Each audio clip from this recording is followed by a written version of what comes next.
আসসালামু আলাইকুম। আলহামদুলিল্লাহ। এই যে দেখেন, আপনারা তো অনেকভাবেই ডিম চপ খেয়ে থাকেন। তো আজকে আমি মুরগির কিমা দিয়ে একটা ডিম চপ করছি। একটু ব্যতিক্রম, খেতে মনে হয় অনেক বেশি মজা লাগে এটা। এই ফার্স্ট টাইম করছি।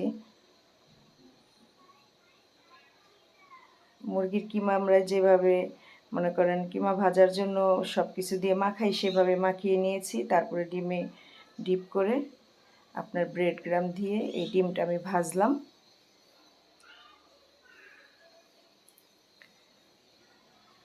কিমার ভিতরে আপনার পেঁয়াজ কুচি, মরিচ কুচি, আদা রসুন বাটা, লবণ, ধনিয়া পাতা, পুদিনা পাতা দিয়ে তারপরে রোলটা আমি করেছি। দেখেন আজকে আলহামদুলিল্লাহ আমাদের ইফতারির আয়োজন।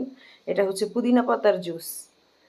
পুদিনা পাতা দিয়ে লেবু দিয়ে আমরা প্রায় এই জুসটা খাই। পুরো রমজান মাসে আমাদের এটা খাওয়া পড়ে, আর শরীর খুব ঠান্ডা থাকে, ভালো লাগে। এই যে আমার সেই ডিম চপ, খেজুর আছে এখানে, জিলাপি আছে এখানে, রুয়াবজা, পানি, এই তো ছোলা, আর এই এই যে একটা ডিম চপ আমি এখন ভেঙে দেখাচ্ছি।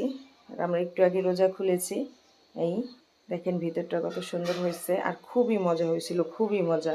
আমরা তো সাধারণত আলু দিয়ে ডিম চপ করে খাই। এই আলহামদুলিল্লাহ।